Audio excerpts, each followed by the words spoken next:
আসসালামু আলাইকুম। আমরা আজকে কার্য ব্যবস্থাপনা শুরু করতেছি। প্রথম থেকে আমাদের রুটিনে কার্য ব্যবস্থাপনা আছে। আজকে রুটিন ধরে আমরা পড়বো ইনশাআল্লাহ। আর অষ্টম ব্যাচের পরীক্ষা যেহেতু সামনে, কাজেই পরীক্ষার আগে যাতে আমরা খুব ভালোভাবে কোর্স গতবারের মতো ফার্স্ট সেমিস্টারের মতন শেষ করতে পারি বারবার, সেই জন্য আমাদের সময় হাতে কম। আমরা পড়াশোনা শুরু করতেছি। আশা করি সবাই পর্যায়ক্রমে আমাদের সাথে যারা যারা পূর্বে জয়েন হয়েছেন, আমাদের সাথে পড়াশোনা করছেন, তারা আস্তে আস্তে চলে আসবেন। তা আমরা কার্য ব্যবস্থাপনা দিয়ে শুরু করলাম। এই কার্য ব্যবস্থাপনা সহ 5টা বইয়ের প্রথম 2টা অধ্যায় কিন্তু আমরা আগে শেষ করছি। ঠিক আছে, এখন আমরা নতুন করে পড়বো। আজকে 2টা প্রশ্ন, ইম্পর্টেন্ট 2টা প্রশ্ন পড়ে আমাদের ক্লাসটা আজকে শেষ করে দিব। যেহেতু অনেকদিন গ্যাপ নেবার পরে আমি অসুস্থ ছিলাম, আবার পড়াশোনা শুরু করছি। আজকে আমরা 2টা প্রশ্ন পড়ে, 2টা প্রশ্ন, কার্য ব্যবস্থাপনা কাকে বলে, কার্য ব্যবস্থাপনার কার্যাবলী, এই 2টা প্রশ্ন পড়ে আমাদের শেষ হবে আশা করি ক্লাসটা।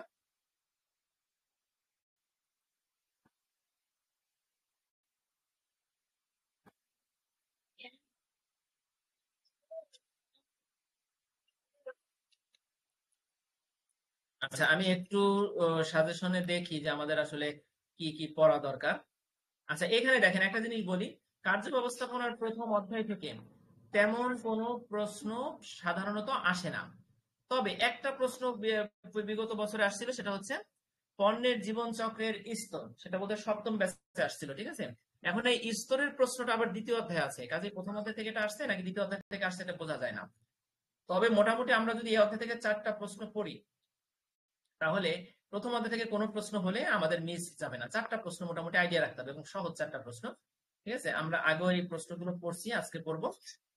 দেখেন, আজকে আমরা এই জীবন চক্রের স্তর এটা পড়বো না, আমরা 3টা প্রশ্ন পড়বো টোটাল। তো আজকে দেখি একটা প্রশ্ন অন্তত শেষ করে ক্লাসটা শেষ করব। কার্য ব্যবস্থাপনা বলতে কি বোঝায়? কার্য ব্যবস্থাপনার প্রধান কার্যাবলী। এই যে কার্য ব্যবস্থাপনা কাকে বলে, আমরা একটু জুম করে দেখি।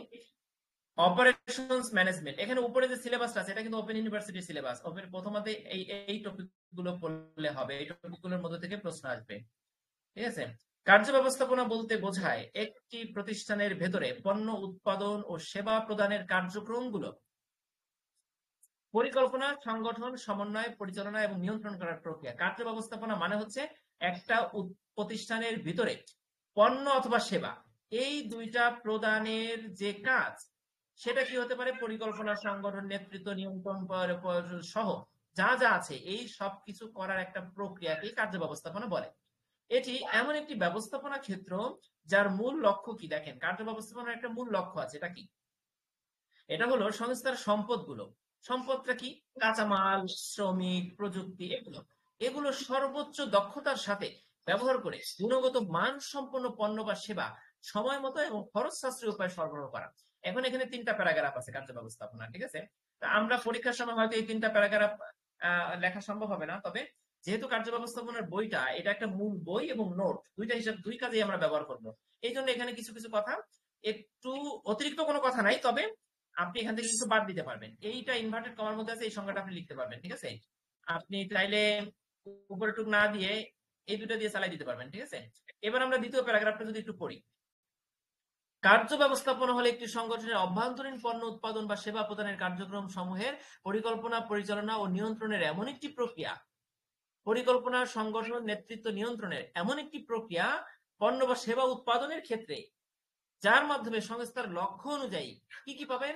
দক্ষতার সাথে গুণগত মান সম্পন্ন, খরচের ভারসাম্য রক্ষা করে গ্রাহকের সন্তুষ্টি অর্জনের জন্য আপনি পণ্য বা সেবা উৎপাদন করতে পারবেন। বুঝতে পারছেন? তাহলে কার্য ব্যবস্থাপনার পরিপূর্ণ একটা সংজ্ঞা কিন্তু এইটা, এই সংজ্ঞাটাই কিন্তু এই উপরেটা, এটা কিন্তু একই জিনিস। এবার আমরা যদি সহজভাবে বুঝি, কার্য ব্যবস্থাপনা এমন একটি প্রক্রিয়া যার মাধ্যমে কাঁচামাল, জড়বল এবং প্রযুক্তি ব্যবহারের মাধ্যমে একটি পণ্য বা সেবা তৈরি করে সেটিকে সঠিক সময়ে, সঠিক মানে, সাশ্রয়ীভাবে গ্রাহকের কাছে পৌঁছানো হয়। আপনি যদি শুধুমাত্র এতটুকু লিখেন পরীক্ষা, তাহলে কার্য ব্যবস্থাপনার সংজ্ঞা হয়ে যাবে। তবে 3 মার্কস পেতে গেলে আপনাকে ভূমিকা উপসংহারের মতন কিছু কিছু প্যারাগ্রাফ আরো দিতে হবে। ঠিক আছে, এখন যদি কার্য ব্যবস্থাপনা কাকে বলে একটু যদি মুখস্থ বা নিজের থেকে বলার চেষ্টা করি, দেখেন তো হয় কিনা। সেটা হলো, কার্য ব্যবস্থাপনা বলতে আমরা এমন একটি একটি প্রতিষ্ঠানের ভেতরে পণ্য এবং সেবা উৎপাদনের এমন একটি প্রক্রিয়াকে বুঝি, যার মাধ্যমে প্রতিষ্ঠান পরিকল্পনা, সমন্বয়, নেতৃত্ব, নিয়ন্ত্রণ করার একটি প্রক্রিয়া, একটি প্রক্রিয়া। আর এটি এমন একটি ক্ষেত্র যার মাধ্যমে গ্রাহকের জন্য গুণগত মান সম্পন্ন, খরচ সাশ্রয়ী এবং দ্রুততম সময়ের মধ্যে গ্রাহকের হাতে পৌঁছে দেওয়া যাবে এমন উপায়ে পণ্য উৎপাদন করে এবং এর পুরো প্রক্রিয়াটাই হলো কার্য ব্যবস্থাপনা। ঠিক আছে, এই যা বললাম এটাই লেখা আছে। তাহলে এই কথাটুকু যদি আমরা লিখতে পারি তাহলে কার্য ব্যবস্থাপনার সংজ্ঞা বা অপারেশন ম্যানেজমেন্টের সংজ্ঞাটা হয়ে যায়। এবার যদি আমরা চলে যাই কার্য ব্যবস্থাপনার কার্যাবলীর মধ্যে, এখানে কার্য ব্যবস্থাপনার কার্যাবলী দেখেন কয়টা কার্যাবলী আছে, 10টা। এখন আমরা পরীক্ষার সময় 10টা লিখবো না, আমি কিন্তু বলতেছি 10টা লিখবো না, আমরা 10টা পড়বো, আমাদের মনে থাকবে 8টা 7টা 6টা। ঠিক আছে, এখন এই 10টা আমি গত ক্লাসে এটা যখন আমরা পড়ছিলাম আমি কিন্তু এই 10টা পয়েন্ট জায়গায় বসে মুখস্থ করছিলাম, আজকে একটু সেইভাবে করার চেষ্টা করি। দেখেন, সেটা হচ্ছে উৎপাদন পরিকল্পনা।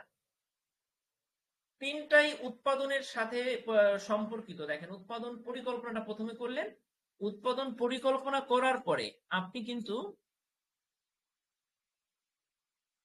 কি করবেন, উৎপাদন প্রক্রিয়া নকশা করবেন। দেখেন এখানে 1 নম্বরের পরে 4 নম্বরটা দেন, উৎপাদন পরিকল্পনা করবেন, পরিকল্পনা করার পরে আপনি কি করবেন, উৎপাদন প্রক্রিয়ার একটা নকশা, মানে পরিকল্পনা অনুযায়ী কাজটা করার জন্য একটা নকশা। বুঝতে পারছেন? তাহলে আপনি মনে রাখবেন কিভাবে, উৎপাদন পরিকল্পনা করলেন, করার পরে আপনি উৎপাদনের জন্য নকশা তৈরি করলেন।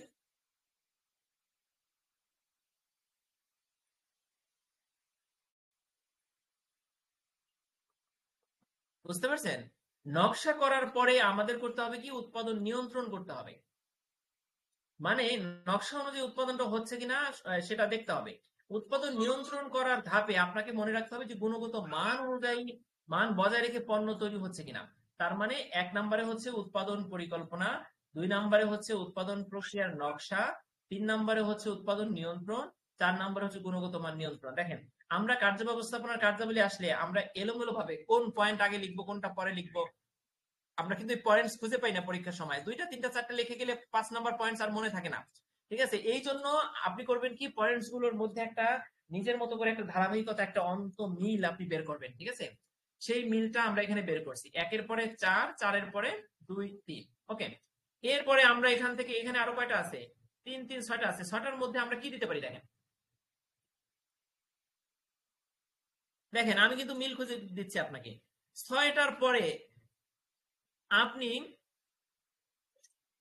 আপনি এখানে দেখেন এই যে 5 নাম্বারটা আছে না, স্থান এবং সুবিধা পরিকল্পনা, এটাকে কিন্তু আমরা চাইলে উপরে ঢুকাইতে পারি। উৎপাদন পরিকল্পনা করলেন, উৎপাদন নকশা করলেন, নকশা করার পরে আপনি উৎপাদন শুরু করার আগে, নিয়ন্ত্রণ মানে তো শুরু করলেন, নিয়ন্ত্রণ তো শুরু করার পরে শুরু হয়, সাথে সাথে শুরু হয়, নিয়ন্ত্রণ করার আগে আপনি স্থান নির্বাচন এবং সুবিধা পরিকল্পনাটা করে নিলেন।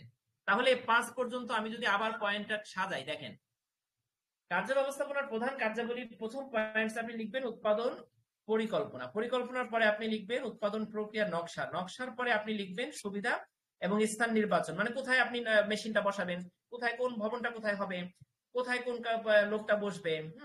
এটা করলেন 3 নাম্বার। 3 নাম্বার এই নকশা স্থান বাছাই করার পরে আপনি উৎপাদন শুরু করলেন, শুরু করার পরে আপনাকে কার্য ব্যবস্থাপনার কাজ হচ্ছে উৎপাদন নিয়ন্ত্রণ করা, উৎপাদন নিয়ন্ত্রণ করার পর ধাপে পরের কাজ হচ্ছে কি, গুণগত মান বজায় রাখা। তাহলে এই 5টা কিন্তু পয়েন্টস আমি একটা মিলের মাধ্যমে আরো মুখস্থ করে ফেললাম।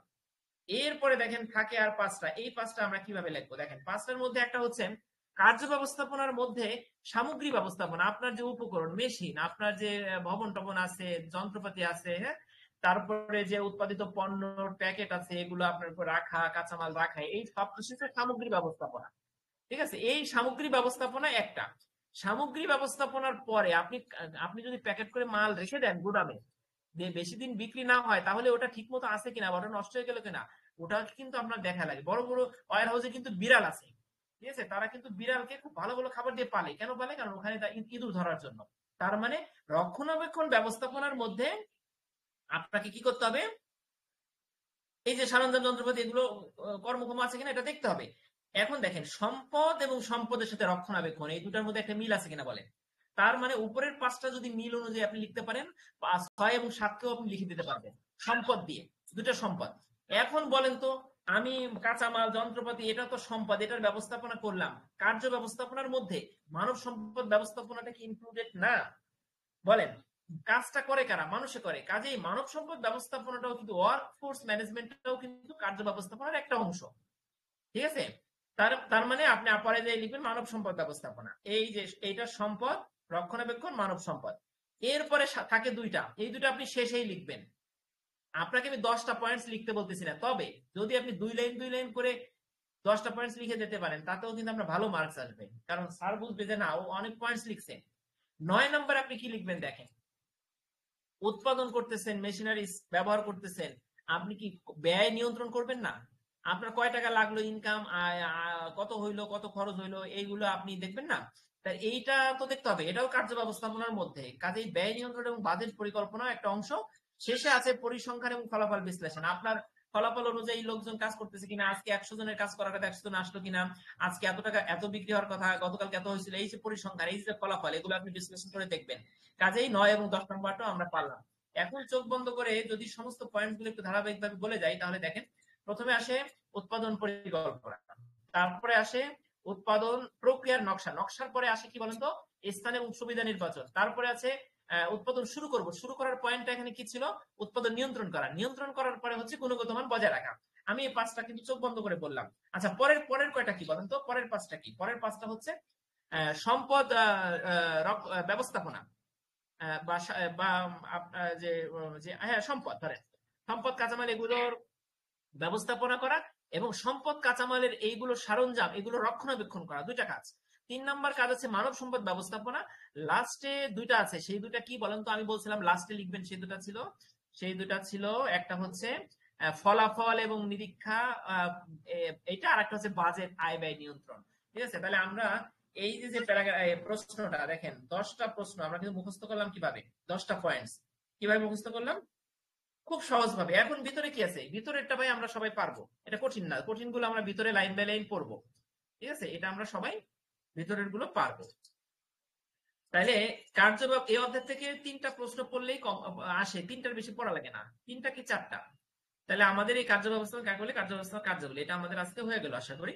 আচ্ছা, নেক্সট ক্লাস আমাদের অন্য সাবজেক্ট, আমরা পরবর্তীতে যখন আবার সোমবার আসবে আমরা অপারেশনাল ম্যানেজমেন্ট করব, আমরা আবার এইভাবে আমরা শেষ করে যাব। এবং খুব অষ্টম ব্যাচে আমরা যারা আছি, স্বাধীন ভাই, চঞ্চলাদি, সাইফুল ইসলাম চৌধুরী ভাই, আপনি বোধহয় নবম ব্যাচের।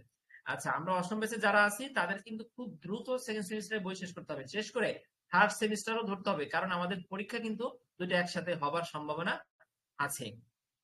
ঠিক আছে, আর কার্য ব্যবস্থাপনার যারা বই কেনার কথা ভাবতেছেন, ঢাকার 7 কলেজ সহ বিভিন্ন কলেজ, বিভিন্ন লেখকের বাংলা বই আছে, এগুলো বিশাল বড় বই, এক একটা চ্যাপ্টারে 175, 80, 50 এতগুলো প্রশ্ন। আর ওপেনের বইটা ছোট্ট।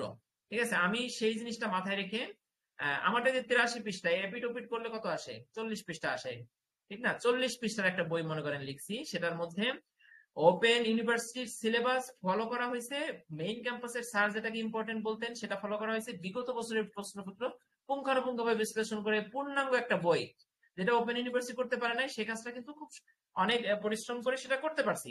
এখন এই বইটা আশা করি যে আপনারা আপনাদের প্রয়োজন মোতাবেক, যেহেতু আমি একা পড়লাম, এটার মধ্যে তো আসলে কোনো মজা নাই, আপনারা আপনাদের কাজে লাগাতে পারেন, সেই আহ্বান থাকবে। পাশাপাশি সহপাঠী বন্ধুরা যদি বইটা নিতে চায় তাহলে নিতে পারবে, এটা মূল বইয়ের অবিকল প্লাস হ্যান্ড নোটের কাজ হবে। ঠিক আছে, এই যে সিলেবাস, এটা কিন্তু ওপেন ইউনিভার্সিটির সিলেবাস, আমাদের এইগুলোই কিন্তু পড়তে হবে, এর বাইরে অনেক কিছু আছে বাইরে লেখকের বইয়ে। ঠিক আছে, আচ্ছা, তাহলে এই পর্যন্তই আমরা রেখে দিচ্ছি। আমরা আরো করতে পারতাম, কিন্তু আমাদের উপস্থিতি খুব কম, আশা করি উপস্থিতি খুব বেশি বাড়বে, 50+ হয়ে যাবে কয়েকদিনের মধ্যে। ঠিক আছে, তা সবাইকে অনেক ধন্যবাদ, সবাই ভালো থাকবেন। রেখে দিচ্ছি, ইনশাল্লাহ রুটিন মোতাবেক সবাই আসবেন, আপনারা স্বাধীন ভাই, সাইফুল ভাই, চঞ্চলা দিয়ে আসবেন আবার। ঠিক আছে, যারা ভিডিও দেখবেন তাদেরকেও সরাসরি লাইভে থাকার জন্য অনুরোধ করছি। আসসালামু আলাইকুম।